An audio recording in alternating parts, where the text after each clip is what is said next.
Beleza, galera? Boa noite a todos vocês que estão conectados conosco. Meu cabelo tá assanhado assim porque o professor Caio passou aqui a mão no meu cabelo, rapaz. E aí eu deixei o pente ali, não tem como pentear. É brincadeira um negócio desse. Eu já disse pra ele, eu digo, rapaz, para com esse negócio, que aí minha imagem tá ficando suja aí na TV, rapaz.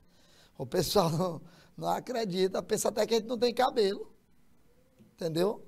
Aí é de lascar um negócio desse, rapaz. E aí, galera, tudo em paz com vocês? Hoje é quinta-feira, né, meu amigo? Hoje é quinta-feira. Estamos aí começando mais uma aula de biologia aqui pelo canal Educação. Sou o professor Técio Câmara e hoje são 25 de agosto de 2022. Vamos trabalhar um conteúdo, ó, show! Hoje nós vamos falar sobre um conteúdo maravilhoso, composição do material hereditário. E não tem como não falar de composição do material hereditário sem falar de proteína, né, gente? Porque a expressão gênica é a proteína. Ou seja, se você imagina, né, cor do cabelo, falando em cabelo aqui, né, cor da pele, cor do olho, tipo sanguíneo, se você vai ou não ter determinadas enzimas que desencadeiam algumas reações químicas que produzem substâncias que lhe fazem não ter determinadas doenças, né? Enfim, tudo isso são fatores determinados geneticamente, né? E são determinados geneticamente por quem? São determinados geneticamente pelos nossos ácidos nucleicos. Ácidos nucleicos. Gente, preste atenção nisso daqui. É extremamente importante que você fique atento a isso. Nós temos dois tipos de ácidos nucleicos como material genético. O DNA, o ácido desoxirribonucleico, e o RNA, que é o ácido ribonucleico. Beleza, tranquilo. O que nós vamos ver na aula de hoje são as diferenças entre esses dois ácidos nucleicos aqui, o que cada um faz, o que cada um determina, né, com relação à sua ação, com relação à sua função, e vamos, claro, saber aqui a ação de cada um deles, a determinação de cada uma das funções desses carinhas aqui, tá? Para a gente poder passar para as nossas questões logo no final da aula. Para a gente poder falar de ácido nucleico, eu preciso, evidentemente, conhecê-los. Eu só conheço esses caras se eu conseguir, vamos dizer, saber a composição química deles, né? Um ácido nucleico, porque, vamos raciocinar, ácido nucleico. Ácido nucleico é um ácido encontrado no núcleo. Quando eles foram descobertos, eles passaram a ser muito estudados na década de 40, em 1940, a partir de 1940, mas quando eles foram descobertos, eles haviam sido encontrados apenas e tão somente no núcleo, daí o nome ácidos nucleicos. São, portanto, componentes de caráter ácido que eram encontrados apenas no núcleo. Então o nome não podia ser outro, ácido nucleico. Mas, professor, hoje a gente sabe que não tem ácido nucleico apenas no núcleo. Faz sentido permanecer com esse nome? É um nome que ficou consagrado, galera. Esse é o grande detalhe. Por exemplo, vitaminas. Vou dar um exemplo aqui para você entender. Vitaminas. Nem toda vitamina é uma amina. Nem toda vitamina é uma amina. Né? Por exemplo, a vitamina C é um ácido, é o ácido ascórbico. A vitamina D é um hormônio. Ou seja, nem todos os nomes são exatamente como deveriam. E aí o nome fica consagrado, como é o caso de ácido nucleico, como é o caso de vitamina, né? E aí ficou. Mas o importante é você entender o que é. Todo ácido nucleico é formado por 3 componentes, tá? 3. Uma pentose, que na verdade é um monossacarídeo que possui 5 carbonos. Monossacarídeo é um carboidrato pequeno, possui 5 carbonos. Então esse é o primeiro ponto. A pentose do DNA varia em relação à do RNA. A pentose do DNA é uma, a pentose do RNA é outra. A pentose do RNA é a ribose. A pentose do DNA é a desoxirribose. Tem oxigênios a menos, hidrogênios a menos, tá? Por isso o nome desoxi. Então elas são diferentes. Elas são diferentes, tá? A pentose do DNA é uma e a do RNA é outra. O ácido fosfórico. Na verdade, ele não é um ácido fosfórico, ele é derivado do ácido fosfórico. Na verdade, isso daqui é um íon. É o íon PO4 derivado de um ácido que é o H3PO4, é o ácido fosfórico. Quando esse ácido sofre uma ionização, essa ionização libera os hidrogênios e fica, portanto, o PO4, que é o fosfato. Ele não varia nem para DNA, nem para RNA, é o mesmo. E, por fim, a base nitrogenada, né? Quem que é a base nitrogenada? Essa base nitrogenada, ela vai variar muito. Nós temos bases púricas e bases pirimídicas. Nós temos 3 bases nitrogenadas que são comuns a ambos os ácidos nucleicos, DNA e RNA. E nós temos 2 bases nitrogenadas que são diferentes. Uma que é exclusiva do DNA, é a timina, e a outra que é exclusiva do RNA, que é a uracila. Beleza? Show? Show de bola. Quando esses caras se juntam, formam um componente chamado nucleotídeo. Forma um componente chamado nucleotídeo. Quem é o nucleotídeo? Quem é o ácido nucleico? É uma sequência, não é, repetida de nucleotídeos. Então, quando você tem uma cadeia polinucleotídica, aí é um ácido nucleico. Professor, então eu posso dizer que o ácido nucleico é uma cadeia polinucleotídica? Pode. Então, peraí, isso aqui é um nucleotídeo? Com certeza, é um nucleotídeo. Está aqui, ó. Isso aqui é um nucleotídeo. Como assim? Eu não estou vendo nada aí, não estou conseguindo diferenciar nada aí. Então, vamos lá. Passar aqui uns cortezinhos aqui, para a gente poder fazer a diferença. Do lado esquerdo aqui, esse cara aqui, é o fosfato. Esse rapaz aqui é o fosfato, tá? Do lado direito aqui é o, vamos botar logo aqui do meio, né, que é a pentose, e o do lado direito é a base, ou são as bases nitrogenadas, né, porque ela não é só uma, mas formando o nucleotídeo é uma única base nitrogenada, então base nitrogenada. Beleza, show. Base nitrogenada. Então, nós temos aí, portanto, não é, os 3 componentes principais. Fosfato, pentose, opa, esqueci de botar aqui, né? Pentose e base nitrogenada, né? E aí a base nitrogenada. A junção desses 3 caras, unidos quimicamente, formam um nucleotídeo. A repetição desse nucleotídeo forma o ácido nucleico. Então, o ácido nucleico é uma cadeia polinucleotídica. E por falar em componentes, vamos falar aqui sobre esses rapazinhos aqui, ó. O açúcar, que é a pentose, e o ácido fosfórico, que forma o íon PO4, comum a ambos os ácidos nucleicos. A pentose, que é o açúcar, que do lado esquerdo você tem a desoxirribose, do lado direito você tem a ribose, né, que vai variar em relação ao tipo de ácido nucleico, tá? E aqui, totalmente do lado direito aqui, nós temos o tal do H3PO4, que sofre ionização, formando o íon PO4, que é o fosfato, que compõe o ácido nucleico. Perfeito? Tranquilo? Ah, professor, mas está faltando falar sobre as bases nitrogenadas. Está faltando falar sobre as bases nitrogenadas. Quem são as bases nitrogenadas? Muito bem. Boa participação. Quem são as bases nitrogenadas? Galera, nós temos ao todo 5 bases nitrogenadas. Gente, preste atenção. 5 bases nitrogenadas. Mas, professor, Aqui eu só estou vendo o quê? 3. Eu só estou vendo aqui a adenina, a citosina e a guanina. Como que o senhor está falando que tem 5 bases nitrogenadas? Eu vou já mostrar para vocês aqui. Mas eu estou botando para você aqui 3 apenas, de fato você só está vendo 3, porque estas são as bases nitrogenadas que são comuns tanto no DNA quanto no RNA.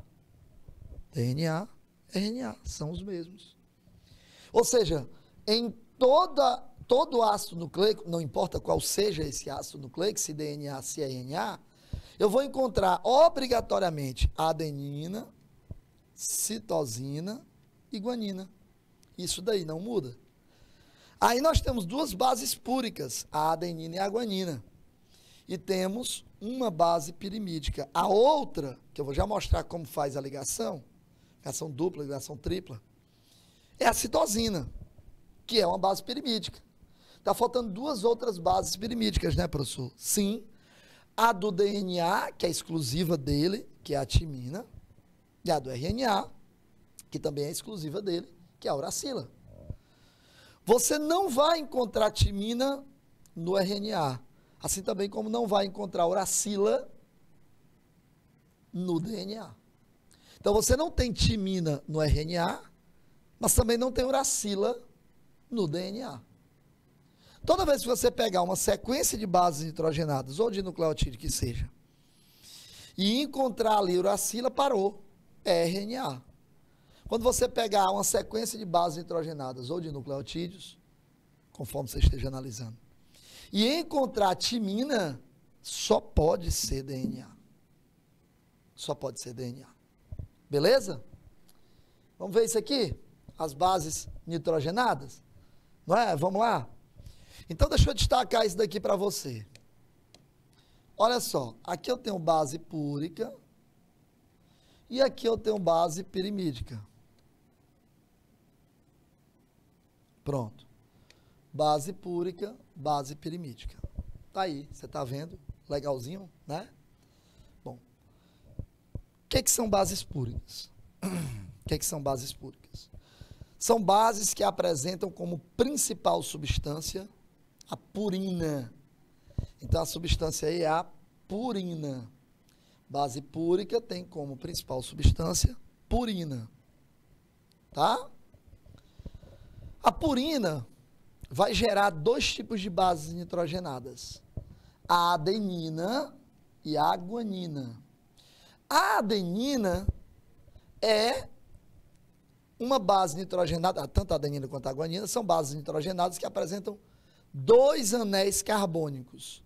E aí, de imediato, você já consegue identificar a diferença entre base púrica e base pirimídica. Então, toda vez que você pegar um ácido nucleico, estiver analisando, e chegar na base nitrogenada, ela tiver 2 anéis carbônicos, base púrica. Se tiver só um, base pirimídica. Se for base púrica, só pode ser adenina ou guanina. Base pirimídica não, tem uma variação maior. Beleza? Então, de novo, adenina e guanina, que são bases púricas, são encontradas tanto no DNA quanto no RNA. As pirimídicas, que são 3, você tem aí a citosina. A citosina também é encontrada tanto no DNA quanto no RNA, certo? Professor, e aí sobrou quem? Sobrou 2 bases nitrogenadas. Timina, que é encontrada apenas no DNA, tá certo? Deixa eu ajeitar isso aqui que tá feio demais, moço. Pronto. Timina, que é encontrado apenas no DNA, e a uracila, que é encontrada apenas no RNA. Pronto. Simples assim. Como é que você vai errar um negócio desse? Não tem como errar, gente. Né? Galera, isso que nós estudamos, volta para mim aqui, Dornelles, por favor, são os ácidos nucleicos, DNA e RNA. O que nós vamos estudar agora são as proteínas. Espera, professor, calma. Por que eu vou estudar proteína Eu falei no início da aula. Porque a proteína é a expressão do gene. Ou seja, quando o gene expressa a sua ação, ele expressa na forma de proteína. Então, eu posso dizer para você que sem proteína não tem ação, expressão gênica. Então, o que eu estou mostrando aqui atrás é a proteína. Nós vamos estudar agora. Tá certo? O DNA tem todas as informações, como se fosse uma receita de bolo, e o R e as proteínas são o bolo. Elas estão representando o bolo, né? Então, DNA contém informação que vai gerar a produção de quem? De uma proteína. E nós precisamos conhecer o que é uma proteína. Vem comigo. Então, tá aqui, ó. Proteínas, pessoal, são macromoléculas, ou seja, são moléculas grandonas. São polímeros. E o que é um polímero, professor? Vamos pela etimologia da palavra, galerinha? Vamos lá? Deixa só eu mostrar aqui. Poli quer dizer vários. Meros quer dizer partes. Então, polímeros são várias partes. Se eu for fazer uma comparação a grosso modo, só para que você possa entender, tá? Só para você possa entender, volta aqui, Dornelis, por favor.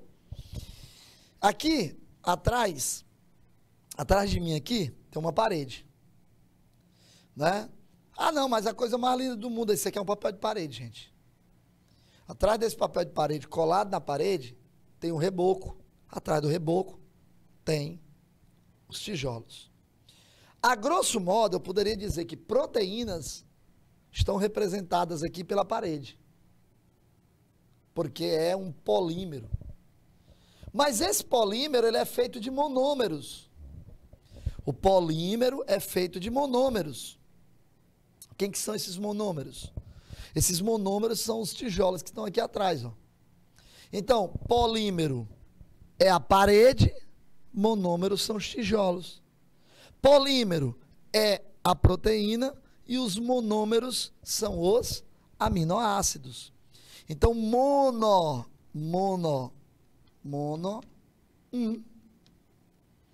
Então, polímeros, várias partes. Monômeros, uma parte. Então, a proteína é um polímero e os aminoácidos são os seus monômeros.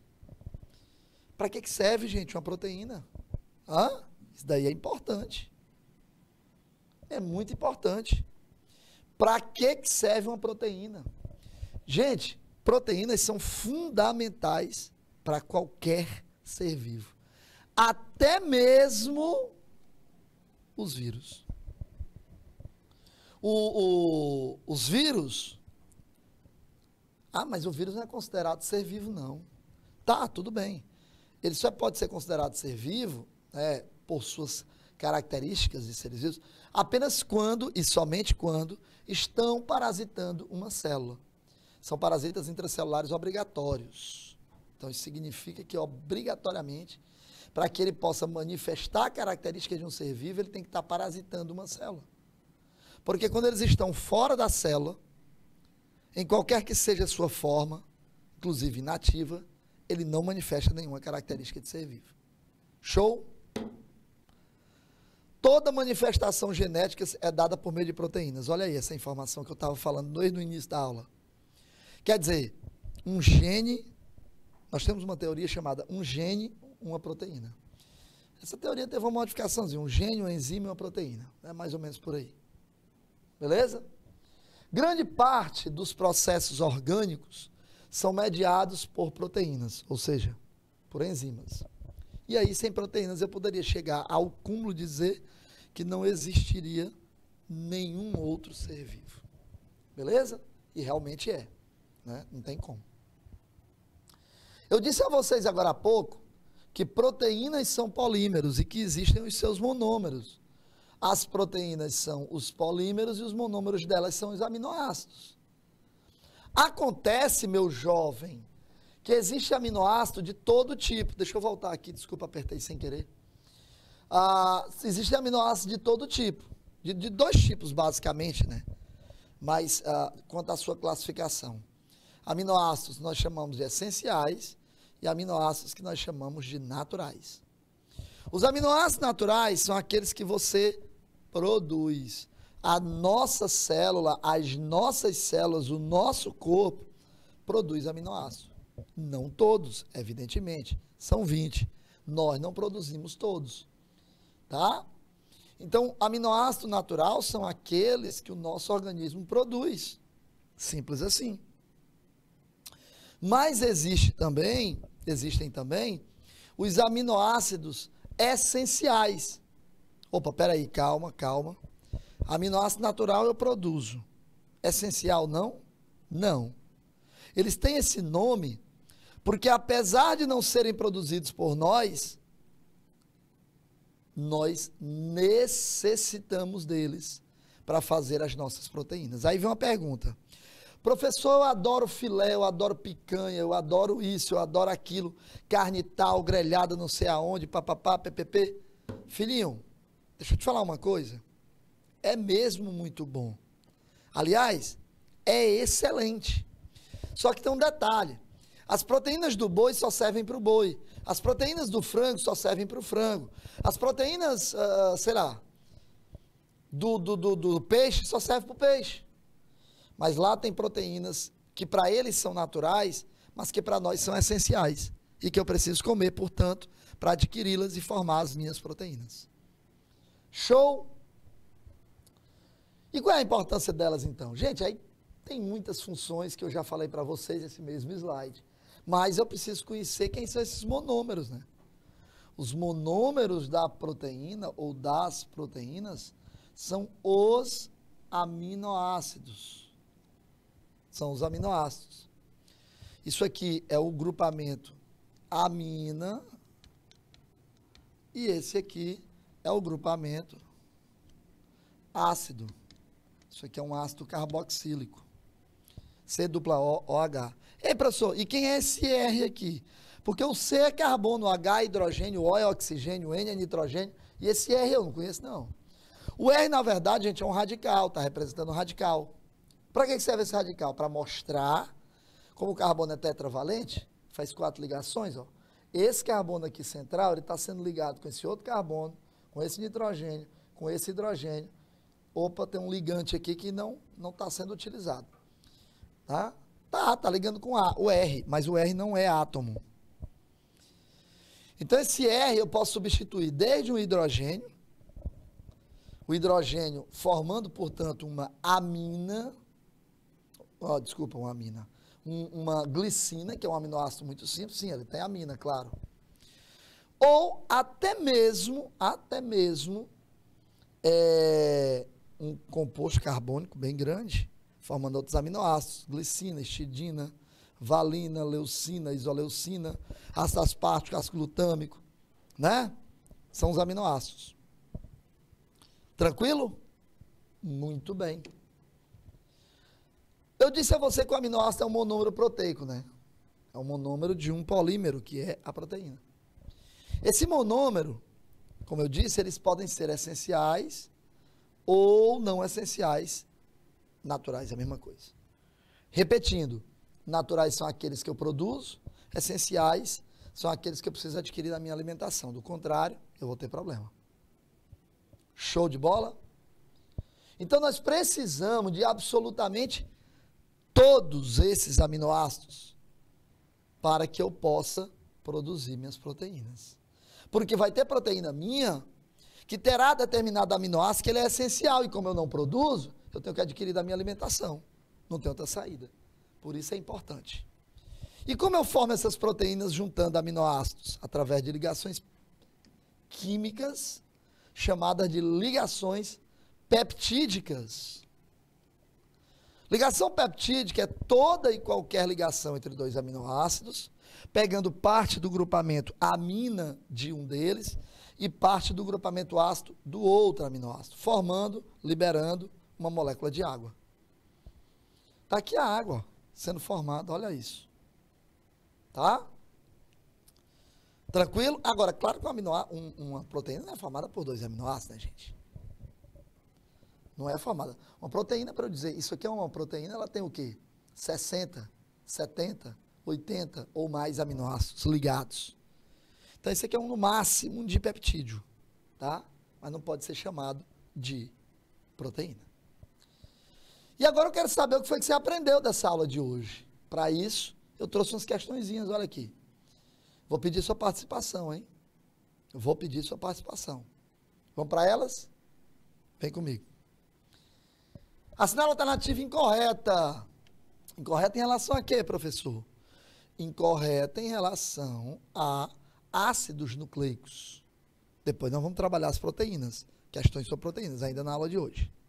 2 minutinhos eu volto com o gabarito e principalmente comentando essa questão para vocês. Até já.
Vamos lá, galera.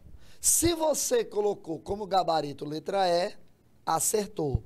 Lembra que ele está pedindo a incorreta. Então, peraí. Não basta só eu dizer que é a letra E. Deixa eu discutir com vocês. As bases existentes na molécula de DNA são adenina, beleza, guanina, show, citosina, perfeito, uracila não. Porque ele está falando de DNA e não tem uracila em DNA. Eis aí o erro. Beleza? Vamos para a próxima? Vamos para a próxima. Olha lá. Assinar a alternativa que contém as palavras que completam a frase abaixo. Você vai ler essa frasezinha, esse pequeno texto, né? E tem 4 palavrinhas que você vai completar. E eu digo quais são. Guanina, timina, pirimidina e purina. E púrica. Você vai botar isso daí. Agora, como, em que ordem, quem faz o quê, quem é o quê? Aí é com você. Eu vou te dar 2 minutos para isso. Quando eu voltar, eu comento e dou o gabarito oficial. Até já.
Beleza, galerinha, beleza, tá aí. É fácil, essa daqui não tem discussão.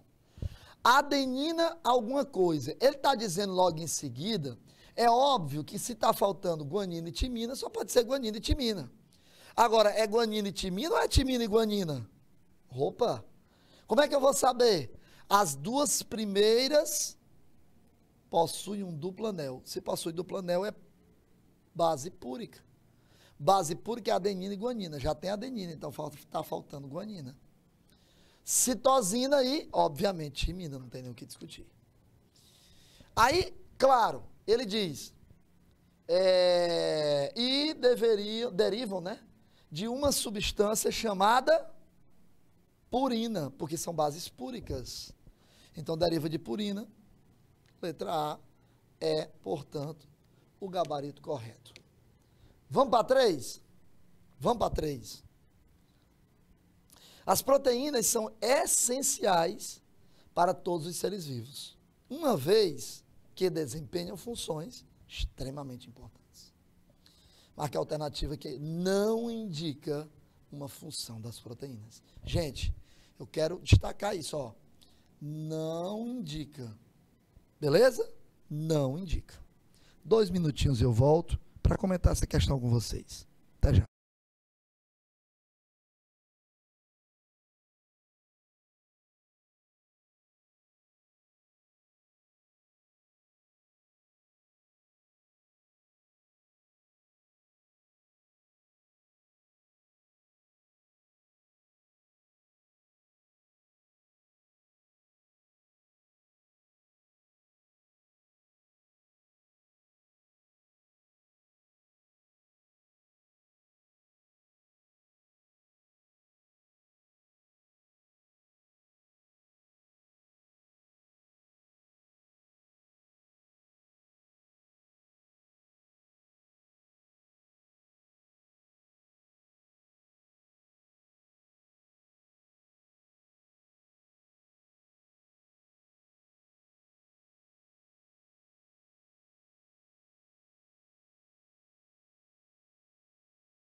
Show de bola, Garela. Ó, isso aqui, veja bem, não indica uma função de proteína, né? Obviamente, se você marcou letra B, acertou. Atuar como única substância de reserva energética. Na verdade, a proteína, ela tem função energética. Não é nem reserva energética, mas tem função energética. E não é a única, tá? Com certeza, não é a única. Questão de número 4. As proteínas são substâncias formadas pela união de uma grande quantidade de moléculas denominada. Gente, nós falamos aqui demais, ó. Proteína é um polímero. Quem são seus monômeros? O que eu estou pedindo e que é resposta para isso é quem são os monômeros. É isso que ele quer saber. Filhinhos, 2 minutos e eu volto. Até já.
Show de bola, galera. Olha isso aqui, cara. Como é que você pode... Me diga. Aminoácido. Proteína é polímero, aminoácido é monômero, cara. Não tem nem o que discutir, né? Nós já conversamos sobre isso. A última de hoje está aí, ó. Leia o texto a seguir, escrito por Jacob Berzelius em 1828. Existem razões para supor que, nos animais e nas plantas, ocorrem milhares de processos catalíticos nos líquidos do corpo e nos tecidos. Tudo indica que, no futuro, descobriremos que a capacidade dos organismos vivos produzirem os mais variados tipos de compostos químicos reside no poder catalítico de seus tecidos. A previsão de Berzelius estava correta e hoje sabemos que o poder catalítico mencionado no texto deve-se a quem? 2 minutinhos, 2 minutos, e eu volto para a gente encerrar a nossa aula de hoje. Até já.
Vamos lá, galera? Vamos lá. Pessoal, quando falo em poder catalítico, nós estamos falando de enzima. Enzima, quimicamente falando, é uma proteína. Então, ele está querendo saber o poder catalítico. Está relacionado a quem? Em primeira instância, enzima. Logo abaixo, porque enzima é, quimicamente falando, proteína. Ah, professor, mas tem enzima que não é proteína. Por exemplo, um ácido nucleico, um RNA, uma ribosima. De qualquer forma, a gente fala, de um modo geral, que são proteínas. Portanto, gabarito não podia ser outro, senão letra D de dado. Volta para mim aqui. Queridos, espero que vocês tenham gostado da nossa aula de hoje. Semana que vem, se Deus quiser, nós estaremos juntos novamente. Forte abraço, fique com Deus e até lá.